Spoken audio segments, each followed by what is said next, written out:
All right, let's dive straight in. You've likely heard rumblings, and it's a big one.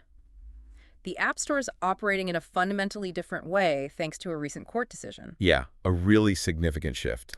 We're going deep on this ruling, specifically Apple now being required to let developers include external purchase links and, crucially, not take a cut of those off-platform sales. And what's fascinating as we unpack this is that this isn't entirely out of the blue, is it? You have to think back to 2021. Right. There was that initial legal move, often called the anti-steering injunction. The basic idea was to loosen Apple's grip a bit. But how that was interpreted and maybe more importantly implemented, well, that's what led us here now. Exactly. That first ruling basically said developers had to be allowed to, point you, the user, towards other ways to pay outside the App Store. Simple enough on the surface. Yeah. But it seems that initial order had some wiggle room. Let's put it that way. It definitely did. And it really raises a key question about how these big platforms react when the courts step in. The info we've got shows that after that initial injunction, Apple started looking at how they could technically comply while trying to limit the impact on their App Store revenue, which is, significant. Right, so not exactly a rush to embrace open competition then. Not quite. The sources detail some of the different approaches Apple kicked around internally. They weren't short on ideas. Yeah, they looked at a few things. One option was, apparently, allow no commission, but put pretty tight restrictions on where those links could even go in the app. They also thought about charging based on app downloads, which is a whole different model. Or even creating a brand new commission just for web purchases, maybe tied to some kind of audit system. Yeah, an audit system. And if you connect this to the bigger picture, you see that conflict, right? The court wants a more level playing field. But Apple's business model relies heavily on those commissions. Exactly. The fact that they even considered a no-commission option, even with strings attached, suggests they knew it would be really appealing for developers. It's almost a case study in, well, maybe perfectly intended consequences from Apple's perspective. The information suggests Apple knew dropping all fees, even with link restrictions, would be, quote, very attractive to developers. And they were fully aware this could mean a big hit to their bottom line. We're talking potentially hundreds of millions, maybe billions. So they understood the economic pull. Developers would jump at the chance to bypass the App Store fees if they could. Absolutely. Their own projections showed that. Yeah. And that commission and audit approach.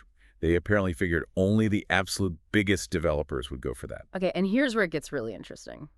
Because Apple's final decision was to kind of mash those two ideas together.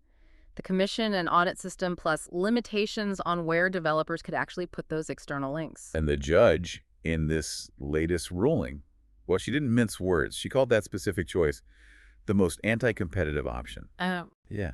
What's fascinating here is the deliberateness the judge points to. It wasn't just what happened.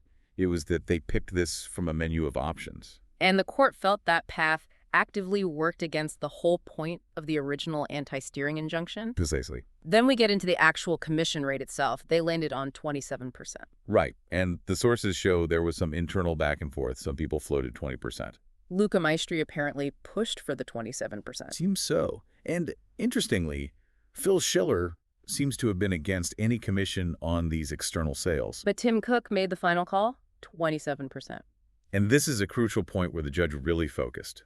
The ruling specifically says that 27% figure wasn't backed up by any clear reason related to the value Apple provides for sales happening completely off their platform. So not based on service value. The court concluded it was motivated by profit. And more than that, there's this implication that Apple knew that once developers added the external payment processing fees on top, well, that 27% would make it really tough economically for a lot of them. So it raises the question, what was the real goal behind picking 27%? Exactly. It really paints a picture of maybe appearing compliant on the surface. But still making it pretty unappealing for most developers to actually use these external options. That seems to be the court's view. And then we have the whole saga of the links themselves. Apple clearly wanted to make these as low profile and, frankly, as difficult for you, the user, to use. Yeah, they really did. The information details how they debated buttons versus just plain text. And they went with plain text. But arguably the biggest move was what happened when you actually tapped one of those links. Ah, the infamous full screen warning. That's the one. Apparently, internal discussions used language like scare users away from leaving the app's ecosystem. It's pretty blunt. One internal suggestion even included adding the words external website, specifically because, and this is supposedly a quote, it sounds scary, so execs will love it. Wow. And another idea was to stick the developer's name in the warning to make it even worse.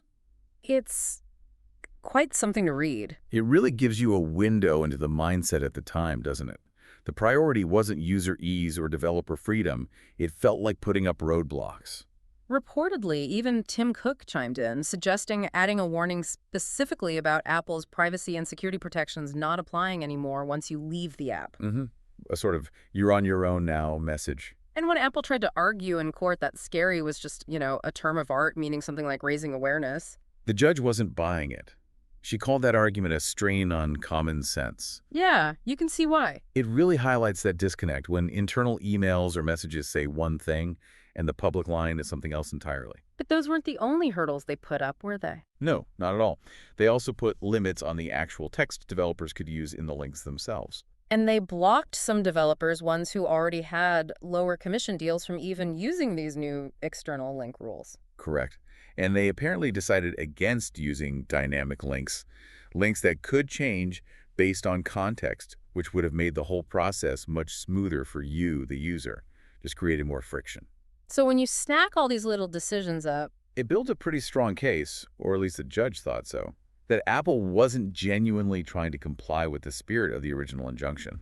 it seems to go beyond just protecting revenue. It looks more like trying to keep that tight control over the whole App Store experience. That's certainly the picture painted by the ruling. Which brings us right up to Judge Gonzalez-Rogers' very direct, very critical ruling this time around.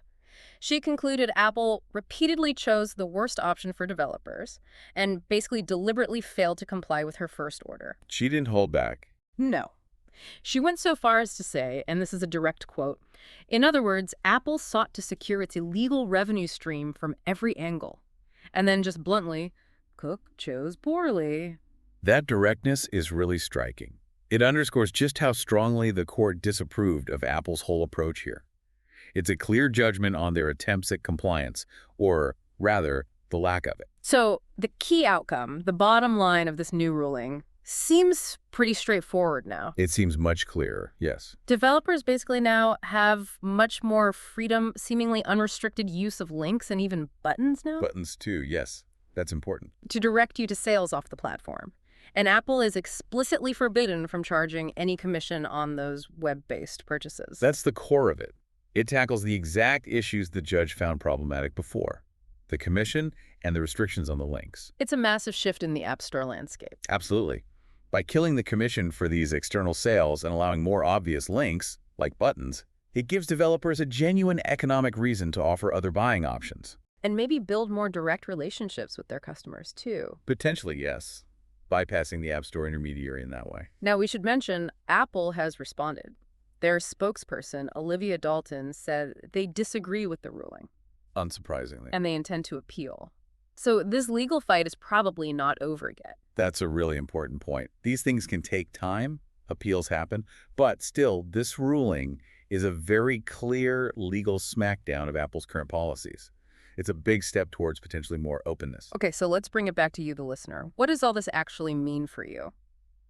Well, it looks like Apple's attempts to keep that tight grip on App Store money using these restrictive and costly methods have been pretty decisively rejected by the court, at least for now. Yeah, this new ruling really seems to open the door for developers to have way more control over how they sell their digital stuff outside of Apple's direct ecosystem. And if we think about your experience as a user, what could change? Well, potentially, you could start seeing a wider range of prices or deals in your favorite apps. If developers are saving that 27 or even 15% commission for external sales. They might pass some of that saving along to you. Lower prices, maybe different subscription offers only available on their website. Exactly. It could happen. Oh. Ultimately, it has the potential, at least, to give both the developers and you more choices in how digital goods are bought and sold. Right. So as you're using your apps going forward, here's something to think about.